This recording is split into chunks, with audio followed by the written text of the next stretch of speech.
Hello, everybody. How are you all doing? I'm absolutely fine here. And friends, today we are going to talk about a conflict between two areas. One is a country, and yes, for right now, let's just call it two countries. All right. I dive more deeper about it in the video. So, Tigray and Ethiopia. All right, friends. So let's dive deeper into this conflict. Let's go. Now, friends, first of all, yes, you are all now screaming to me that, hang on, I never heard about any country like Tigray or anything. I never heard about any country like that. Yes, I heard about Ethiopia, alright, but I never heard about Tigray. Then let me tell you, Tigray is actually not a country. It's somewhat like Hong Kong in China. Yes, so let me tell you, Tigray is actually a region in northern Ethiopia, and it is like Hong Kong in China. You see the situation going on in Hong Kong? It's just that Tigray, you know, has an army. Hong Kong doesn't have an army. Tigray has an army. Yes, it's called TPLF, Tigray People's Liberation Front. Yes. And friends, yes, like Hong Kong was never actually a part of China, in the same way Tigray was never actually part of Ethiopia. It was just that Ethiopia like showed a bit that it is theirs, right? Now friends, the tensions between Tigray and Ethiopia just started last year, so yes, it is pretty recent. Yeah. And actually, it was Ethiopia who started the tension, let me tell you. And now Tigray is actually getting heavy on it. Yes. Now you see, Ethiopia is right now not a very, very powerful country. Yes. Like, it's not a strong country with a like big army, and like it's not a country with a good amount of power in its hands. It's quite weak, I must say, it's quite weak. Yeah. Tigray is actually also not like a powerful nation or something like that. But right now we can clearly see it's getting heavy on Ethiopia. Yes, it's getting heavy on Ethiopia. Now friends, alright, let's start from the very beginning. As I said, Ethiopia started the tension. So what it did, that it attacked Tigray unwarningly, right?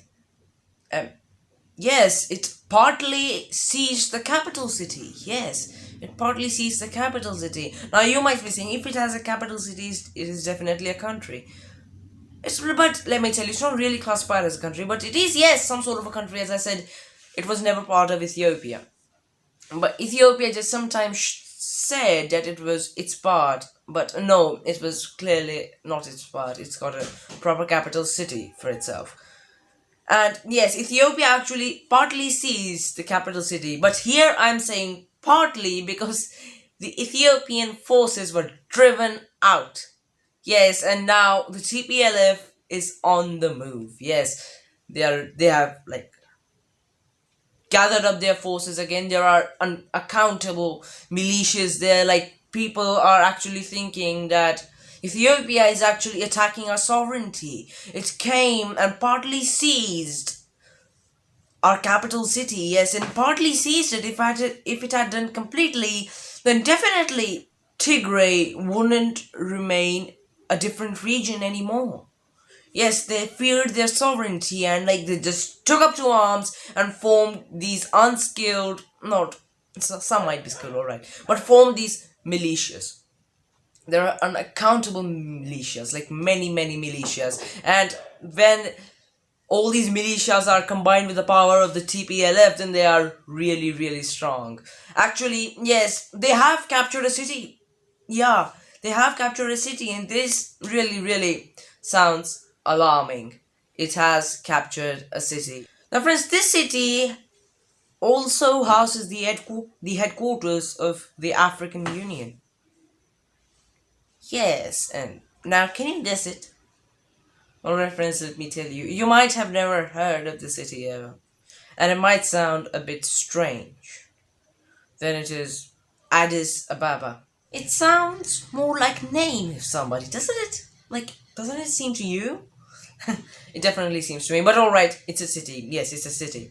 Now, friends, the Tigrayan forces have captured the city completely, and the African Union is actually thinking on what it can do. Yes, now Mr. Abiy, the Prime Minister of Ethiopia, is actually thinking and saying, yes, he's saying that I'm going to buy more weapons and I'm going to regain sovereignty again. But saying all these things when a really fast advance is going on in your country, it's like, it seems a bit off, doesn't it? But yes, he is actually saying all this thing that he's going to buy all these sorts of weapons and all of these things. And yes, there are, let me add, a lot of atrocities going there. Like, there are tremendous sexual violences, right?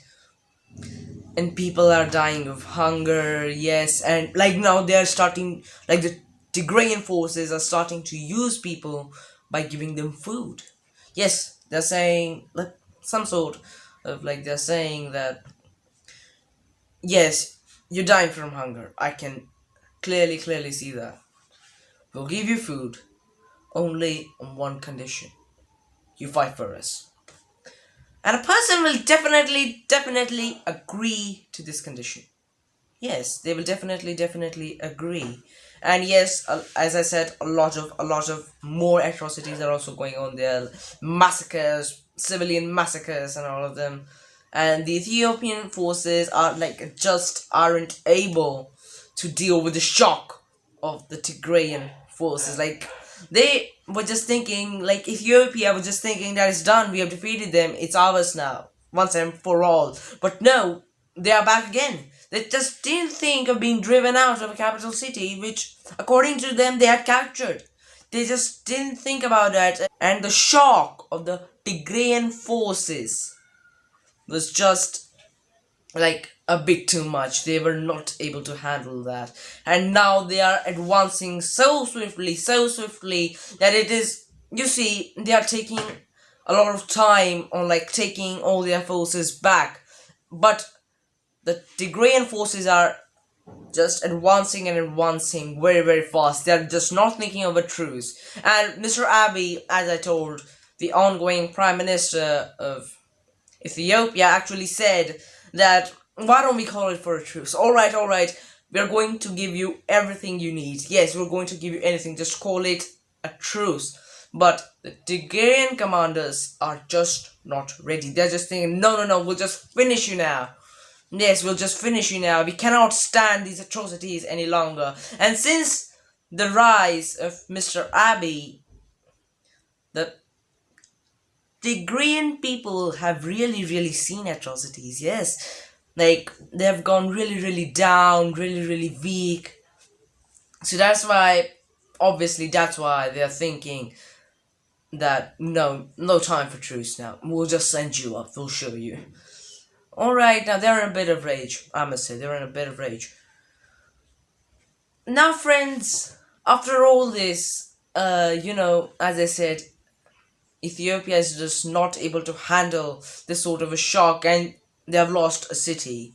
Yes, and till now, the Tigrayan forces are just marching on. They have broken through the Ethiopian defenses quite easily, I must say.